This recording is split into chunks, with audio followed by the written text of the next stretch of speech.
Everybody hear me all right? Well, first of all, I want to start off and just kind of summarize a little bit of Saturday. Felt like we had our chances. Thought our guys played exceptionally well. Matter of fact, I thought we played better in that game than we did in each of the prior 2 weeks when we did get the win. I thought defensively, it's the first time that we've played. Well, we gave up the yards. It was a bend and no break mentality that these guys played with. I thought collectively on the defensive side of the ball, we improved.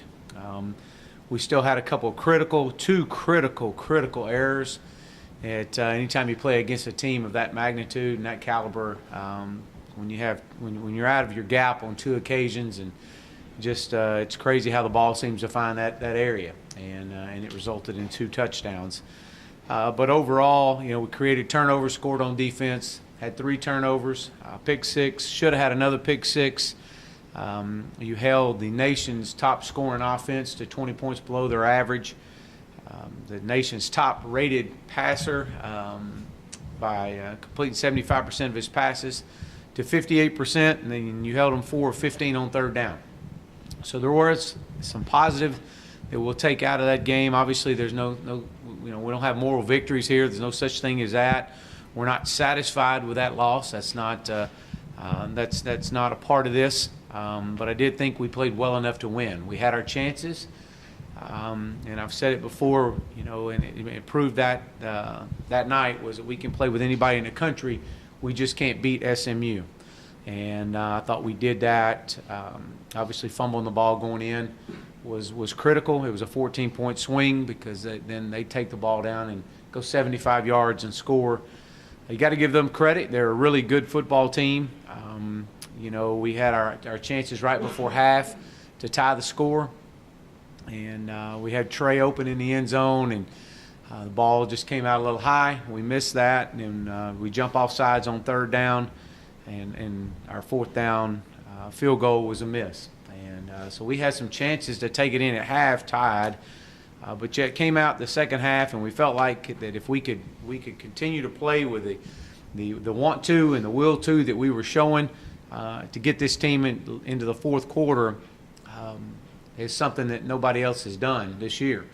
And if we could do that, we felt like maybe we could get them to press a little bit. And we had 2 chances to win the game in the final 5 minutes, and we were unable to get it done. So I'm extremely proud of our players.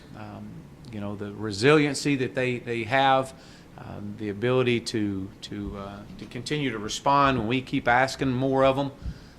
This is a good football team. I've said it all year long. We're not as good as we're going to be, but we're better than we've ever been, and it still holds true. We also talk about being golden in the month of November, and effort and want to and will to, and a play here and a play there. With that type of effort, we've got a lot to achieve. It's still in front of us. We still control our own destiny over the final 3 weeks of the season, and so that's exciting.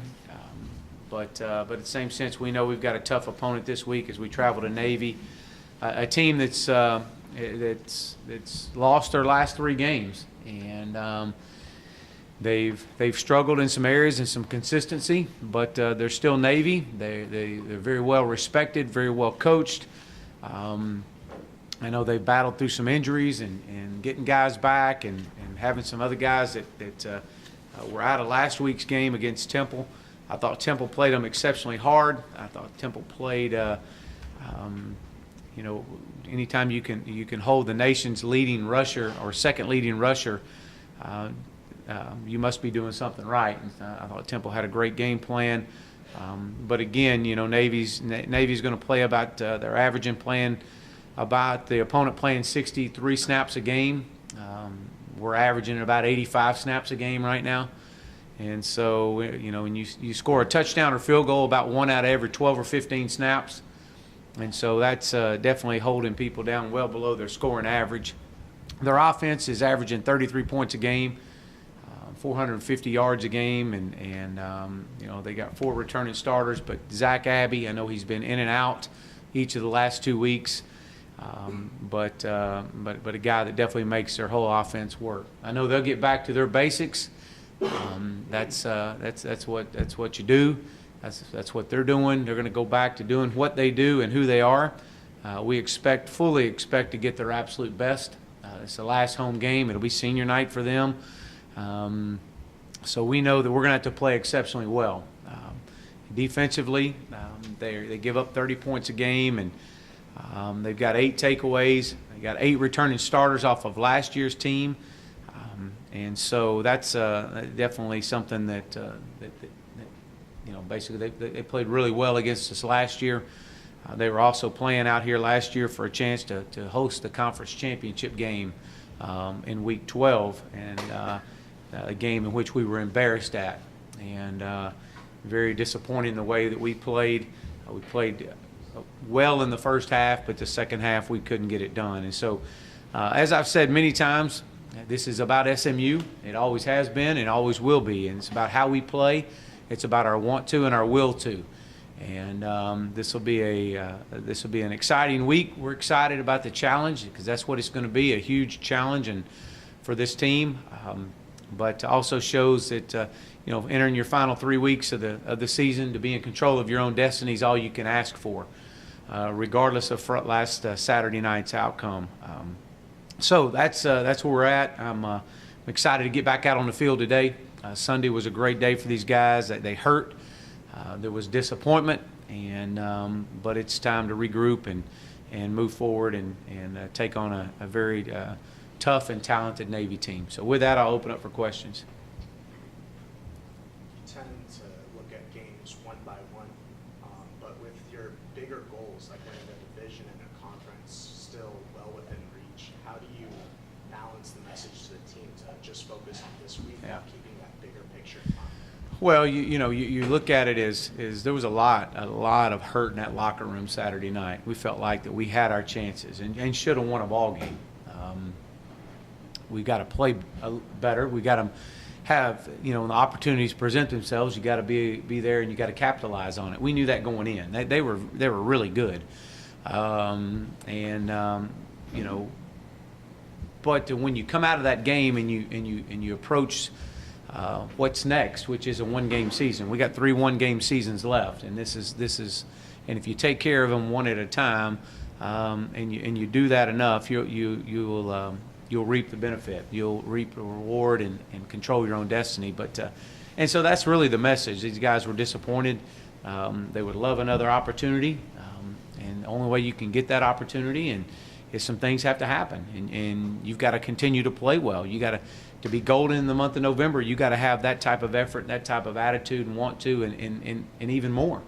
And so there's still there's a whole lot to play for, and we're taking this program to different heights. I mean, when you're 3 weeks left in the season and you can still sit and say you control your own destiny, I mean, you're doing something right. You got a good football team, and there's no doubt that we are. We're playing better, and that's we've got to continue to improve.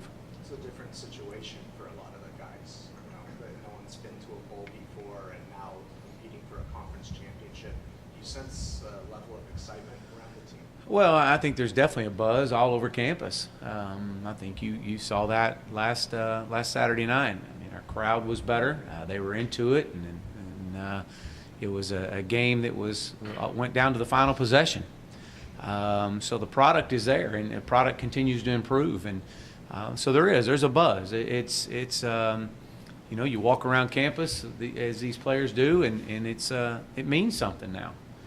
And so that's something that they've worked extremely hard for. So, you got to continue to put in the work and the will to and the want to, and that's been our message from the start, and it's not going to change today. So this will be a great week. This will be a very physical week of practice, but at the same sense, it'll be an opportunity for our guys to be 1-0 just this week.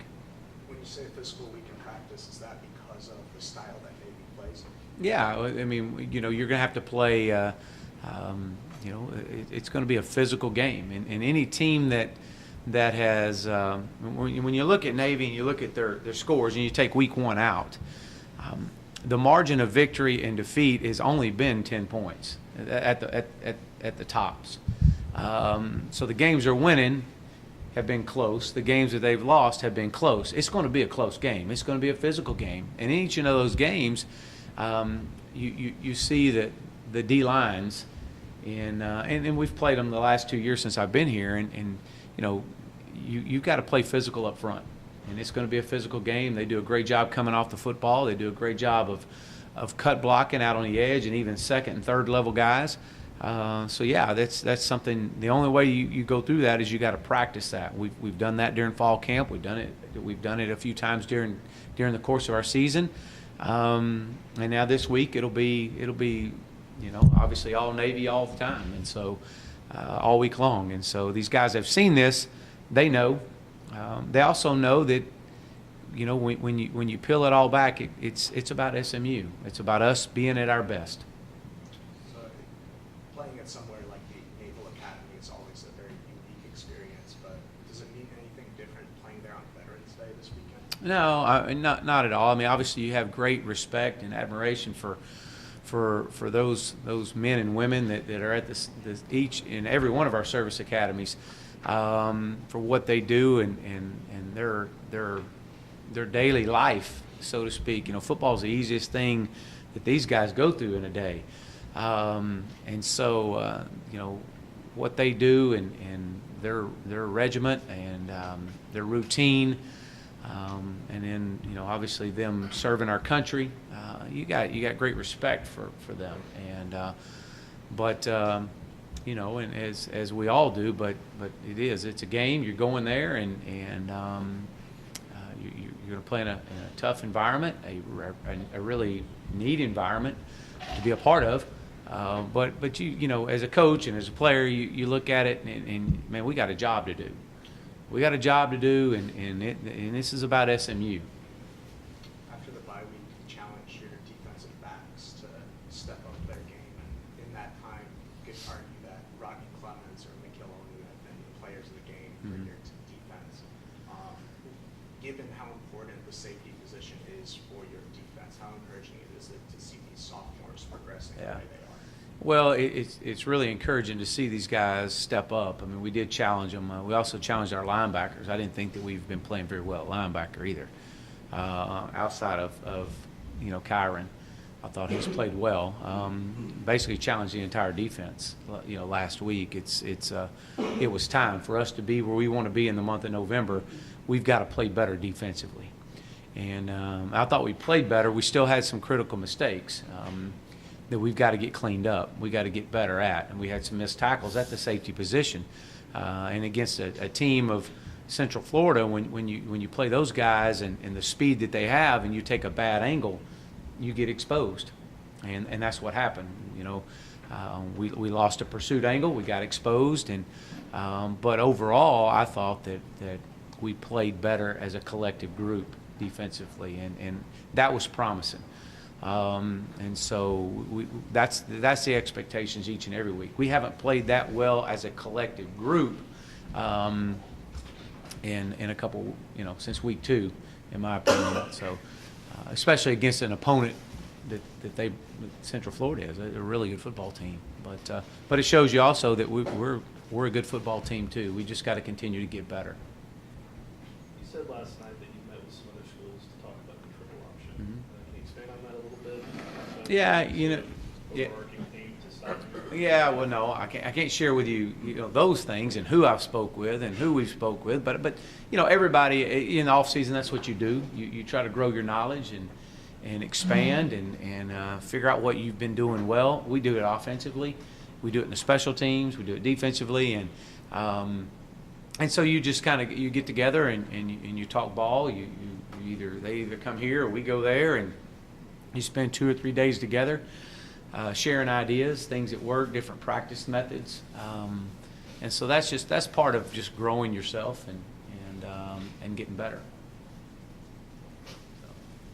Everyone talks about what Navy does offensively, but what challenges do they present on the defensive side, other than you already know you're going to get 1 to 2 fewer drives than you average? Yeah, you know, I think one of their biggest asset defensively is limiting your possessions offensively. I think that you know, they've been an odd team. That's what they've had, but they've also slid in and out of a 4 down, and that just adjust in and out, just like everybody else does in this league.